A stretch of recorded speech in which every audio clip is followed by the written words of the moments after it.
Hello friend. तो pharmacy practice का जो हमारा लास्ट है चैप्टर, आज हम इस वीडियो में एंड करने वाले हैं कम्युनिटी फार्मेसी को। ठीक है, तो कम्युनिटी फार्मेसी आज इसके साथ हमारी पूरी यूनिट फर्स्ट जो है पूरी एंड हो जाएगी।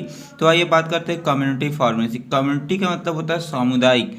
सामुदायिक का मतलब होता है, इसको बोल सकते हैं ग्रुप ऑफ पीपल। ठीक है, जैसे आपने पढ़ा था हॉस्पिटल फार्मेसी, ठीक है, वैसे हमारा कम्युनिटी फार्मेसी होता है। ठीक है, इसमें क्या होता है, community pharmacy deal with the compounding counselling and dispensing of drug to the patient. इसमें भी क्या होता है, कम्युनिटी जो हमारी फार्मेसी होती है यह क्या करती है, जो हमारी ड्रग होता है उसका कंपाउंडिंग करती है, पेशेंट की काउंसलिंग करती है और डिस्पेंसिंग करने का काम हमारा कम्युनिटी फार्मेसी करता है। हॉस्पिटल फार्मेसी जो पढ़े थे आप, हॉस्पिटल फार्मेसी हुए गवर्नमेंट के लिए होती है, ठीक है, हॉस्पिटल फार्मेसी। लेकिन जो हमारी कम्युनिटी फार्मेसी आप देखे होंगे आपके गली मोहल्ले में कहीं पे भी क्या नाम है, फार्मेसी होते हैं, मेडिकल स्टोर होते हैं, वही सब हमारा क्या होता है, कम्युनिटी फार्मेसी। कम्युनिटी फार्मेसी हमारा एक प्रकार प्राइवेट मेडिकल स्टोर होता है। ठीक है, तो आइए बात करते हैं अगली, जो हमारी community pharmacy also involve proper procurement. जो हमारी कम्युनिटी फार्मेसी है इसमें क्या क्या इन्वॉल्व होते हैं, हमारा पहला प्रॉपर प्रोक्योरमेंट मतलब कि हमने पहले भी बताया था कि प्रोक्योरमेंट मतलब कि किसी चीज़ को खरीदना, ड्रग को खरीदना, उसकी स्टोरेज करना, डिस्पेंसिंग करना एंड डॉक्यूमेंटेशन ऑफ मेडिसिन, और मेडिसिन को डॉक्यूमेंटेशन करना। ठीक है, यही सब कम्युनिटी फार्मेसी में होता है। और अगली हमारे पॉइंट की बात करते हैं, community pharmacy pharmacist is responsible for the dispensing and distribution the medicine. जो हमारे कम्युनिटी फार्मेसी के अंदर जो फार्मासिस्ट आते हैं वे क्या करते हैं, जो ड्रग होता है, जो मेडिसिन होती है उसकी डिस्पेंसिंग करते हैं और उसका डिस्ट्रीब्यूशन करते हैं। ठीक है, तो इसमें कभी कभी पूछ लिया जाता है, जो कम्युनिटी फार्मेसी के फार्मासिस्ट होते हैं उनका क्या क्या रोल होता है, 2 मार्क्स में आ जाता है, तो वह भी मैं अभी आपको आगे बताने वाला हूँ। तो अगला जो है हमारा जो कम्युनिटी फार्मेसी के अंदर जो फार्मासिस्ट है, कम्युनिटी फार्मासिस्ट है, वह वेल क्वालिफाइड होना चाहिए। ठीक है, ये एलिजिबल प्रोफेशन उसके होना चाहिए और उसके पास गुड नॉलेज होना चाहिए। और इसके साथ साथ तो उसे जो पेशेंट होता है उससे कैसे कम्युनिकेट करना है, ठीक है, कैसे पेशेंट से बातचीत करना है, ये सभी स्किल उसको आना चाहिए। ठीक है, जो हमारा कम्युनिटी फार्मेसी है इसमें हम जो ओवर द काउंटर मेडिसिन होती है, जो विदाउट प्रिस्क्रिप्शन के बेची जाती है, उसको भी हम इसमें इन्वॉल्व करते हैं। ठीक है, तो जो हमारा मेन पॉइंट है कम्युनिटी फार्मेसी किसको बोलते हैं, कम्युनिटी फार्मेसी जो ब्रांच ऑफ फार्मेसी। तो कम्युनिटी फार्मेसी एक प्रकार की हमारी ब्रांच ऑफ फार्मेसी है date deals with the variate areas of patient care, drug distribution and advising patient on safe and rational use of drug. तो मैंने बताया कि जो हमारी कम्युनिटी फार्मेसी होती है एक प्रकार की फार्मेसी है। ठीक है, इसमें जो होता है कि ड्रग का डिस्ट्रीब्यूशन, डिस्पेंसिंग, ठीक है, और पेशेंट को जो हमारी मेडिसिन है उसके बारे में एडवाइस देना कि कैसे मेडिसिन को लेना है, मेडिसिन का क्या यूज है। ठीक है, इन सभी को हमारा कम्युनिटी फार्मेसी बताने का काम करता है। तो इसके नोट्स भी आपको मिल जाएगी, आप जाइए टेलीग्राम पे, वहाँ पे सर्च करिए ट्रिक फार्मेसी, वहाँ पे से ग्रुप में ज्वाइन होके आपको वहाँ पे नोट्स वहाँ पे ही मिलेगी। अब बात करते हैं जो हमारा अगला टॉपिक है, organisation and structure of retail and wholesale drug store. तो इसके बारे में देख लेते हैं। The organisation structure of the retail store will be very with the size and type of the business. अभी मैं जब इसका आपको डिज़ाइन दिखाऊंगा, इसका स्ट्रक्चर दिखाऊंगा, जो रिटेल ड्रग स्टोर होते हैं और होलसेल ड्रग स्टोर होते हैं, तो ये एक दूसरे से वेरी होते हैं। ठीक है, इनके जो हमारा रिटेल ड्रग स्टोर होता है इसकी साइज अलग होती है और हमारा जो ड्रग स्टोर होते हैं इसकी साइज अलग होती है। ठीक है, तो अभी आपको इसको आगे मैं दिखाता हूँ और इसकी कुछ ऑब्जेक्टिव देख लेते हैं। इसका ऑब्जेक्टिव है कि store of the purchase drug, हमने जो भी ड्रग परचेज किया है उसको स्टोर करना। इसका ऑब्जेक्टिव है selling and dispensing of the drug, जो भी ड्रग है उसको सेल करना और उसको डिस्पेंस करना भी इसका काम है। ठीक है, पेशेंट काउंसलिंग, और पेशेंट की जो काउंसलिंग इसका काम है। Maintenance of record for the drug issue, जो भी ड्रग हम इशू कर रहे हैं उसका प्रॉपर रिकॉर्ड, ये सब इसके ऑब्जेक्टिव है। अब बात करते हैं टाइप ऑफ ड्रग स्टोर, जो इम्पोर्टेंट है, एग्जाम में पूछा जाता है। ठीक है, तो इस टॉपिक से जो भी क्वेश्चन आते हैं यहाँ पे देखिए मैंने मार्क्स लगा दिए हैं इसमें।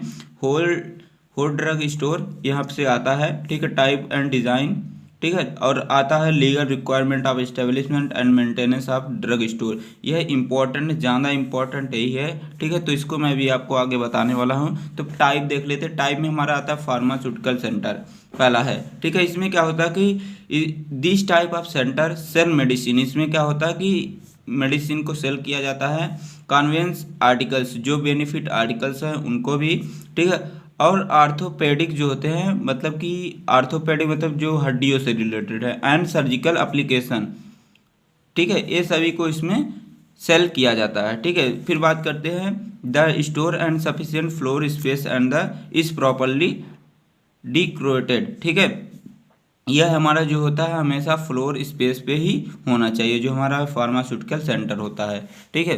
फिर बात करते हैं ट्रेडिशनल ड्रग स्टोर। तो इसमें क्या होता है कि टू फिल मैक्सिमम प्रिक्रिप्शन, जो भी प्रिक्रिप्शन है उसको ज़्यादा से ज़्यादा फिल करना, उसमें जो दवाएं लिखी हैं उसको देना, ठीक है। एंड गेन प्रॉफिट, और प्रॉफिट को गेन करना, ठीक है। कस्टमर चॉइस इज़ लिमिटेड, इसमें जो कस्टमर की चॉइस होती है लिमिटेड होती है, मतलब आप समझ सकते हैं इसमें, ठीक है। जितना लिमिट रहेगी उतना ही रहेगा इसमें, ठीक है। अब बात करते हैं प्रिस्क्रिप्शन ओरिएंटेड ड्रग स्टोर। इसमें देखिए क्या होता है, this type of drug store provide a comfortable waiting area. इसमें क्या होता है कि वेटिंग एरिया होता है कि जैसे जो भी पेशेंट आता है, ठीक है, वह क्या होता है वेटिंग एरिया में जाता है, वहाँ पे वेट करता है जब तक कि उसका जो प्रिस्क्रिप्शन में जो दवा लिखी है वह मिल नहीं जाता, ठीक है। वहाँ पे बैठा रहेगा पेशेंट, उसको दवा आएगी कुछ टाइम बाद, ठीक है। वेटिंग एरिया पे वहाँ पे बैठा रहेगा, वहाँ पे आके उसको मिलेगी, फिर वह अपना जो भी दवा रहेगा वो लेके जाएगा। तो इसमें यही होता है। फिर अगर अगला हमारा आता है सुपर ड्रग स्टोर। इसके नाम से ही पता चल रहा है, सुपर ड्रग स्टोर से ही। इसमें such type of drug stores have a huge floor area ranging from 5,000 to 10,000 with a square design. इसकी जो एरिया होती है 5,000 से 10,000 एरिया तक, तभी इसका नाम पड़ा है सुपर ड्रग स्टोर पड़ा है, ठीक है। यह हमेशा फ्लोर पे ही रहेगा, ठीक है। इसमें क्या होते हैं, इसमें जो होता है ड्रग कॉस्मेटिक गिफ्ट आइटम्स इसमें अवेलेबल होते हैं, ठीक है। ये सभी चीज़ें होती हैं, जैसे हमने देखा होगा अपोलो फार्मेसी, ठीक है, जो कि हैदराबाद में है। ये एक प्रकार का हमारा अपोलो फार्मेसी क्या है, एक प्रकार का सुपर ड्रग स्टोर है, ठीक है। अब आगे देखते हैं हमारा personal drug store service. Personal drug store, इसके मतलब जो पर्सनल के लिए होता है उसको हम बोलते हैं पर्सनल ड्रग स्टोर सर्विस बोलते हैं, ठीक है।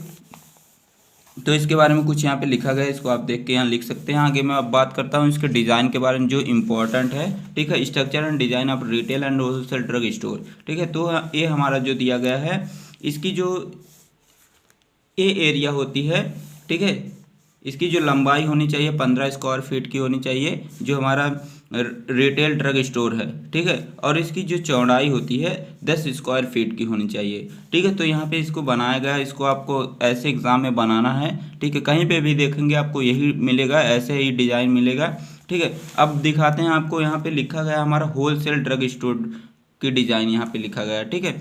ये है इसमें, ठीक है, इसको देख सकते हैं आप। यहाँ पे आपके सामने लिखा गया जो इसकी चौड़ाई होती है 10 स्क्वायर फीट होती है, और इसकी जो लंबाई होती है 20 स्क्वायर फीट होती है, ठीक है। मैंने अभी आपको बताया था कि ये दोनों जो साइज़ में वेरी हैं, इसकी साइज़ ज़्यादा होती है होलसेल ड्रग स्टोर की, और हमारा जो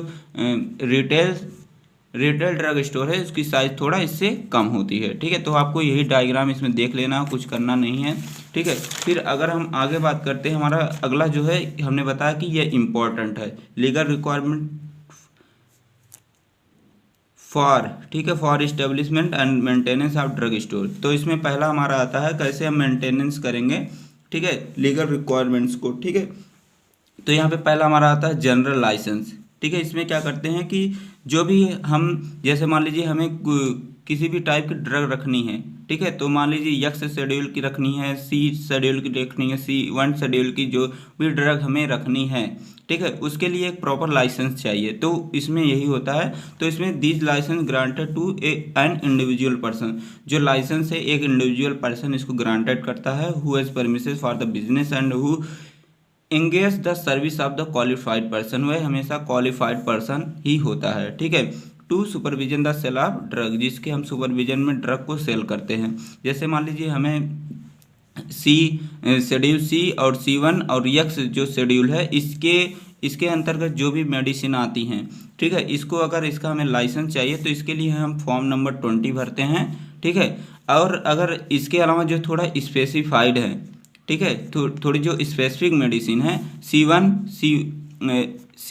शेड्यूल सी C1, ठीक है, इसके अंतर्गत जो भी आती है मेडिसिन, ठीक है, इसके लिए हम शेड्यूल 21 भरते हैं, ठीक है।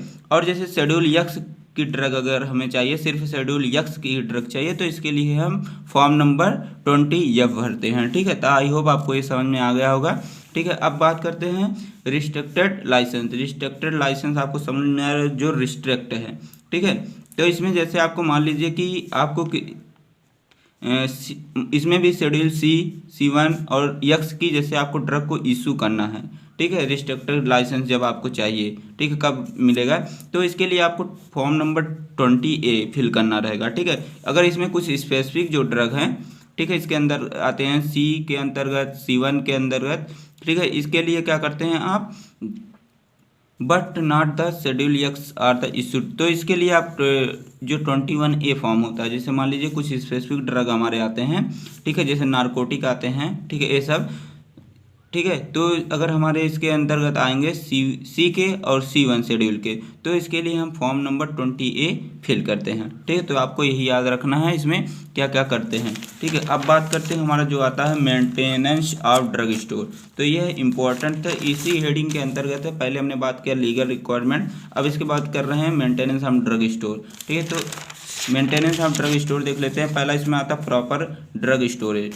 तो आपको पता है कि जब हम ड्रग की स्टोरेज जब तक अच्छी नहीं करेंगे तब तक कोई काम अच्छा नहीं हो सकता। तो हमें पहले क्या करना है, प्रॉपर ड्रग स्टोर करना है। इसके लिए हमें कंटामिनेशन को अवॉइड करना पड़ेगा, ठीक है। अगर हमें कुछ मेडिसिन जो होती हैं कूल टेम्परेचर पे रहती हैं, कुछ कोल्ड पे रहती हैं, कुछ ड्राई पैलेस पे रखी जाती हैं। दो टेम्परेचर दो ही होते हैं, कोल्ड एक कूल, ठीक है। तो आपको पहले इसके पहले वाले वीडियो में आपको बताया भी गया था कि क्या क्या होता है, ठीक है।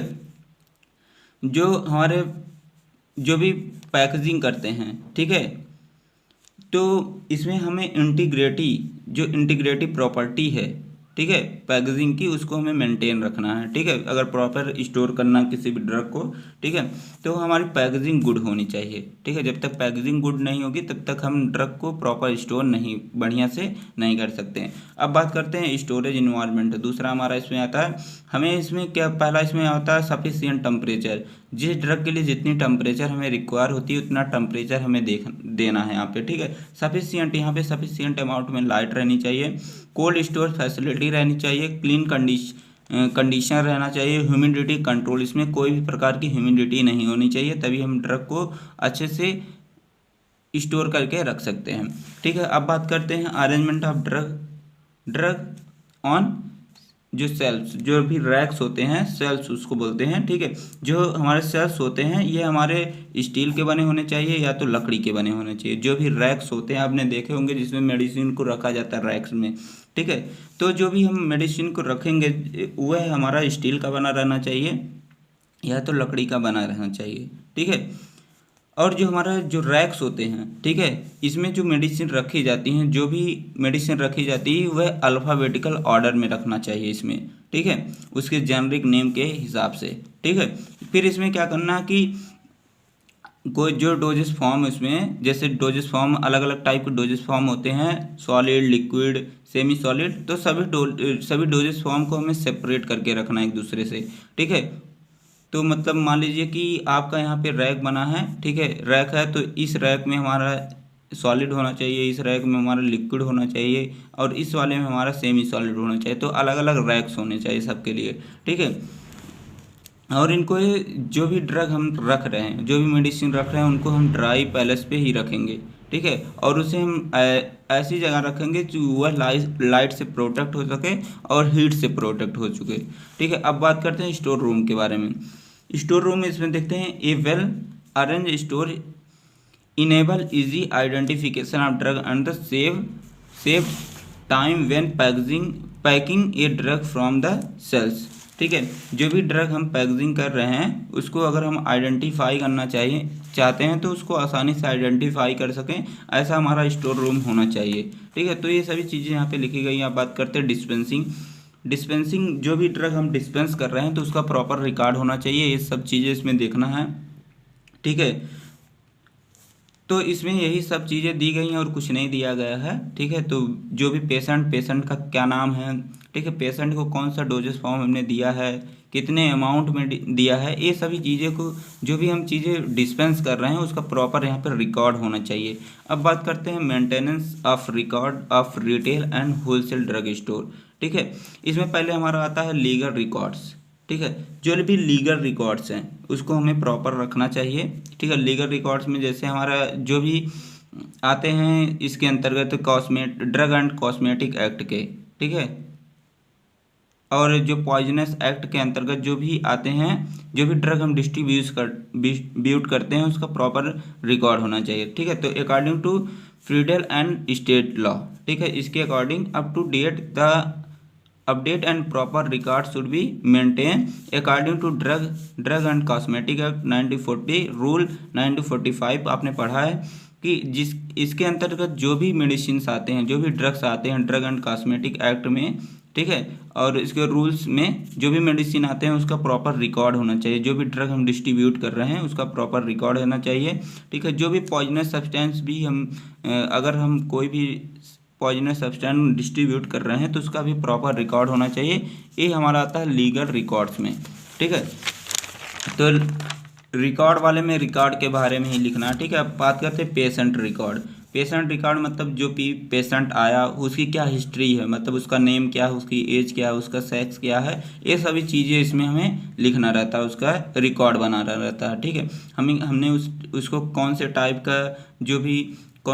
टाइप का डोजेस फॉर्म उसको दिया है, इसकी रिकॉर्ड होने चाहिए, ये सभी चीज़ें इसमें रहती है। ठीक है, कितने अमाउंट में दिया, ठीक है, ये सभी इन्फॉर्मेशन इसमें रिकॉर्ड की जाती है। अब बात करते हैं फाइनेंशियल रिकॉर्ड। फाइनेंशियल रिकॉर्ड हमारी बहुत इंपॉर्टेंट है। फाइनेंशियल रिकॉर्ड में हम देखते हैं कि कितना हमने लागत लगाई थी और कितना हमें मुनाफा हुआ, ये सभी चीज़ें इसमें फाइनेंशियल रिकॉर्ड में देखी जाती है कि कितना हमने इन्वेस्टमेंट किया था, कितना हमें रिटर्न हुआ।